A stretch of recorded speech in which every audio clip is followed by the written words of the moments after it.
ಬೆಂಗಳೂರಿನಲ್ಲಿ ಕೋಗಿಲು ಲೇಔಟ್ ತೆರವು ವಿಚಾರಣೆ ಅಂದರೆ ತೆರವು ಕಾರ್ಯಾಚರಣೆ ಸಂದರ್ಭದಲ್ಲಿ ಸದ್ಯ ಈಗ ಪಾಕಿಸ್ತಾನ ವಿದೇಶಾಂಗ ಸಚಿವರು ಸದ್ಯ ಈಗ ಭಾರತದಲ್ಲಿ ಅಲ್ಪಸಂಖ್ಯಾತರ ಮೇಲೆ ಭಾರತ ದೌರ್ಜನ್ಯ ಮಾಡ್ತಾ ಇದೆ ಅಂತೇಳಿ ಈಗ ಪತ್ರಿಕಾ ಪ್ರಕಟಣೆ ಹೊರಡಿಸಿದೆ. ಸೊ ಇದ್ರ ಬಗ್ಗೆ ಮಾತಾಡಲಿಕ್ಕೆ ನಮ್ಮ ಜೊತೆಗೆ ಶ್ರೀರಾಮ್ ಸೇನೆಯ ಸಂಸ್ಥಾಪಕರಾದಂತಹ ಪ್ರಮೋದ್ ಮುತಾಲಿಕ್ ಇದ್ದಾರೆ, ಅವರನ್ನು ಮಾತಾಡ್ಸೋಣ.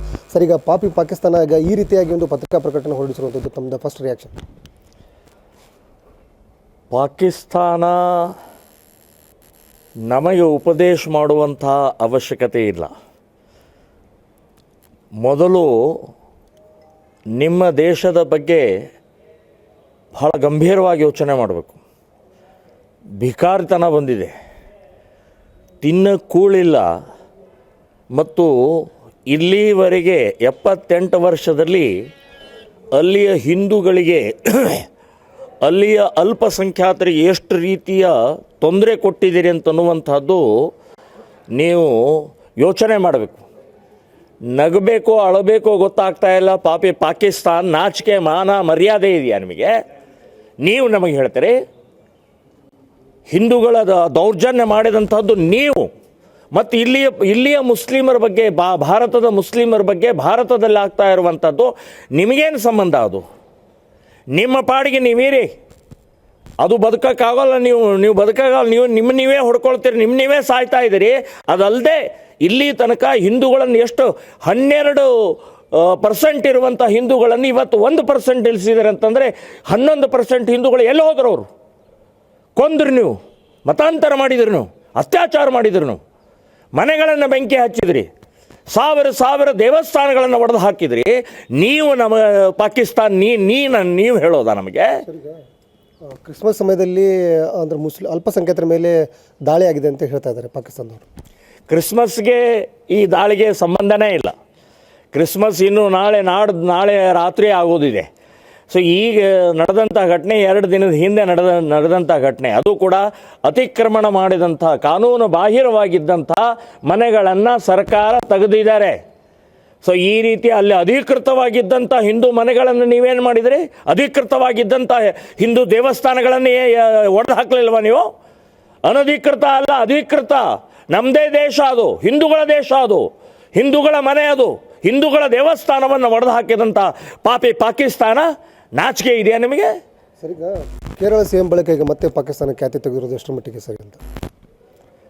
ಕೇರಳದ ಘಟನೆ, ಅಂದರೆ ಇವತ್ತು ಮುಸ್ಲಿಂ ಅಂದ ತಕ್ಷಣವೇ ಹೇಗೆ ಎದ್ದು ಕುಣಿತಾರೆ, ಅದೇ ಹಿಂದೂಗಳದ್ದು ಸಾಕಷ್ಟು ರೀತಿಯ ಮನೆಗಳನ್ನು ಕಿತ್ತು ಹಾಕಿದ್ದಾರೆ. ಇದೇ ಬೆಂಗಳೂರಿನಲ್ಲಿ ಸುಮಾರು 2 ವರ್ಷದ ಹಿಂದೆ ಉತ್ತರ ಕರ್ನಾಟಕ ಬಿಜಾಪುರ ಬಾಗಲಕೋಟ್ನವ್ರು ಹೋದಂಥ ಕಾರ್ಮಿಕರನ್ನ ಮನೆಗಳನ್ನೆಲ್ಲ ಕಿತ್ತು ಬಿಸಾಕಿದ ಒಬ್ಬನು ಮಾತಾಡಲಿಲ್ಲ. ಜಮೀರ್ ಎಲ್ಲಿ ಹೋಗಿದ್ದೆ ನೀನು ಅವಾಗ? ಕೇರಳದ ಪಿಂಡ್ರಾ ಎಲ್ಲಿ ಹೋಗಿದ್ದೆ ಅವಾಗ? ಗೋವಾದಲ್ಲಿ ಕನ್ನಡಿಗರ ಸಾವಿರಾರು ಮನೆಗಳನ್ನು ಕಿತ್ತು ಬಿಸಾಕಿದ್ರು ಬೀಚ್ನಲ್ಲಿದ್ದಂಥ, ಅವಾಗೆಲ್ಲ ಹೋಗಿದ್ರೆ? ಅವಾಗ ಯಾಕೆ ಮಾತಾಡಲಿಲ್ಲ? ಸೊ ಈ ರೀತಿಯ ಮುಸ್ಲಿಂ ಅಂದ ತಕ್ಷಣವೇ ಇವರು ವೋಟ್ ಬ್ಯಾಂಕಿಗೆ ಬೆಂಕಿ ಹತ್ಕೊಂಡಂಗೆ ಇವರು ಉರಿತಾರೆ, ಹೋಗ್ತಾರೆ, ಕಣ್ಣೀರು ಸುರಿತಾರೆ. ಇವ್ರ ಅಪ್ಪ ಅಮ್ಮ ಸತ್ತ ಹಾಗೆ ಮಾಡ್ತಾರೆ ಜಮೀರ್ ಅಹ್ಮದ್ ಇವರು. ಸರ್, ಈಗ ಭಾರತ ದೇಶದಲ್ಲಿ ಅಲ್ಪಸಂಖ್ಯಾತರ ಸಂಖ್ಯೆ 9ರಿಂದ 15% ಇರುವಂಥದ್ದು.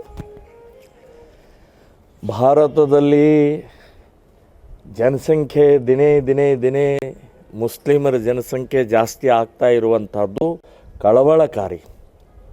ಈಗಾಗಲೇ ಸಾಕಷ್ಟು ಜನಸಂಖ್ಯಾ ತಜ್ಞರು ಇದರ ಸಂಬಂಧಪಟ್ಟ ಹೇಳಿದ್ದಾರೆ.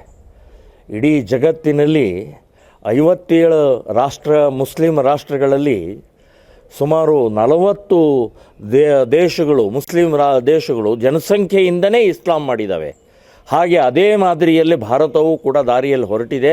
ಇದನ್ನು ಬಹಳ ಗಂಭೀರವಾಗಿ ತಗೊಳ್ಳುವ ಕೇಂದ್ರ ಸರ್ಕಾರ ಜನಸಂಖ್ಯಾ ನಿಯಂತ್ರಣ ಕಾನೂನು ತರಲೇಬೇಕು ಅಂತನ್ನುವಂಥದ್ದು ಆಗ್ರಹ ಮಾಡ್ತಾ ಇದ್ದೇನೆ. ಮುಸ್ಲಿಮರು ವಿಪರೀತವಾಗಿ ಬೆಳೀತಾ ಇದ್ದಾರೆ. ಸರ್, ಈಗ ಸರ್ಕಾರಿ ಪ್ರಾಯೋಗಿಕತ್ವದಲ್ಲಿ ಮುಸ್ಲಿಂ ಮನೆಗಳನ್ನು ತೆರವು ಮಾಡ್ತಾ ಇದ್ದಾರೆ ಅಂತೇಳಿ ಟ್ವೀಟ್ ಮಾಡಿದ್ದಾರೆ ಸರ್ ಅವರು, ಪಾಕಿಸ್ತಾನದ ವಿದೇಶಾಂಗ ಸಚಿವರು.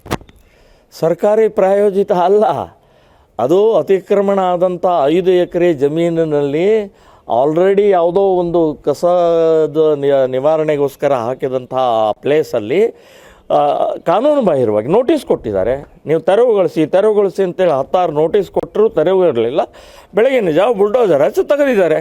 ಇದೇನು ಸರ್ಕಾರಿ ಪ್ರಾಯೋಜಿತ? ಸರ್ಕಾರದ ಹಕ್ಕಿದು. ಸರ್ಕಾರ ಮಾಡಿದಂಥ ಒಳ್ಳೆಯ ಕೆಲಸ. ನಾನು ಅಭಿನಂದನೆ ಹೇಳ್ತೇನೆ ಕರ್ನಾಟಕದ ಕಾಂಗ್ರೆಸ್ ಸರ್ಕಾರಕ್ಕೆ. ಈ ರೀತಿ ಅತಿಕ್ರಮಣ ಮಾಡಿದಂಥ ಎಲ್ಲೆಲ್ಲಿ ಆಗಿದೆ ಅದೆಲ್ಲವನ್ನು ತೆರವುಗೊಳಿಸುವಂಥ ಕಾರ್ಯವನ್ನು ಮಾಡಬೇಕು ಅಂತನ್ನುವಂಥದ್ದು ಹೇಳ್ತೀನಿ. ಇದೇ ಮಾದರಿಯಲ್ಲಿ ಬೇಕಾದಷ್ಟಿದೆ. ಇವ ಮಹದೇವಪುರದಲ್ಲಿದೆ, ಇನ್ನು 8th ಪ್ಲೇಸ್ನಲ್ಲಿ ಅತಿಕ್ರಮಣವಾಗಿ ಇವತ್ತು ಬಾಂಗ್ಲಾದೇಶಿಗಳು ವಾಸ ಮಾಡ್ತಾ ಇದ್ದಾರೆ. ಶೆಡ್ಗಳನ್ನು ಕಟ್ಕೊಂಡು, ಗುಡಿಸಲನ್ನು ಕಟ್ಕೊಂಡಿದ್ದಾರೆ, ಮನೆಗಳನ್ನು ಕಟ್ಕೊಂಡಿದ್ದಾರೆ. ಅದನ್ನೂ ತೆರವುಗೊಳಿಸಬೇಕು ಅಂತನ್ನುವಂಥದ್ದು ನಾನು ಹೇಳ್ತಾ ಇದ್ದೇನೆ. ಈಗ ಭಾರತವು ಕೂಡ ತಕ್ಕ ಉತ್ತರವನ್ನು ಕೊಟ್ಟಿರುವಂಥದ್ದು. ನಿಮ್ಮದು ನೀವು ನೋಡ್ಕೊಳ್ರಿ, ನಮ್ಮದು ನಾವು ನೋಡ್ಕೊಳ್ತಾ ಇದ್ದೀವಿ ಅಂತೇಳಿ ಭಾರತನೂ ಕೂಡ ಈಗ ಪಾಕಿಸ್ತಾನಕ್ಕೆ ಪ್ರತಿ ಉತ್ತರವನ್ನು ಕೊಟ್ಟಿದೆ. ಭಾರತ ಹೇಳಲೇಬೇಕು, ಹೇಳಿದ್ದು ಸರಿ ಇದೆ. ಬರೀ ಹೇಳೋದಷ್ಟೇ ಅಲ್ಲ, ಸರಿಯಾಗಿ ತಪರಾಕಿ ಕೊಡಬೇಕು ಅಂತನ್ನುವಂಥದ್ದು ಹೇಳ್ತೀನಿ ನಾನು. ಈ ರೀತಿ ಈ ಪುಟುಕೋಸಿ ಪಾಕಿಸ್ತಾನ ನೀವು ಬದುಕಕ್ಕೆ ನಿಮ್ಮ ಕಡೆಯಿಂದ ಆಗ್ತಾಯಿಲ್ಲ. ಜಗತ್ತಿನಲ್ಲಿ ಎಲ್ಲ ಕಡೆಗೆ ನೀವು ಭಯೋತ್ಪಾದಕ ರಾಷ್ಟ್ರ ಅಂತನ್ನುವಂಥದ್ದು, ಟೆರರಿಸ್ಟ್ ರಾಷ್ಟ್ರ ಅಂತ ಹೇಳುವಂಥದ್ದು, ರಾಕ್ಷಸಿ ರಾಷ್ಟ್ರ ಅಂತನ್ನುವಂಥದ್ದು, ಇದನ್ನು ನೀವು ಹೇಳುವಂಥ ನಮ್ಮ ಭಾರತದ ಸಂಬಂಧಪಟ್ಟ ಒಂದು ಶಬ್ದನೂ ಮಾತಾಡೋ ನೀವು ನೈತಿಕತೆ ಇಲ್ಲ ನಿಮಗೆ ಅಂತನ್ನುವಂಥದ್ದು ನಾನು ಹೇಳ್ತಾ ಇದ್ದೀನಿ. ಸೊ ಇದಿಷ್ಟು ಪ್ರಮೋದ್ ಮುತಾಲಿಕ್ ಜಿ ಮಾತಾಗಿತ್ತು. ಕ್ಯಾಮ್ರಾ ಪರ್ಸನ್ ರಾಹುಲ್ ಜೊತೆ ಪರಮೇಶ್ವರ್ ಅಂಗಡಿ, ಏಷ್ಯಾನೆಟ್ ಸುವರ್ಣ ನ್ಯೂಸ್, ಧಾರವಾಡ.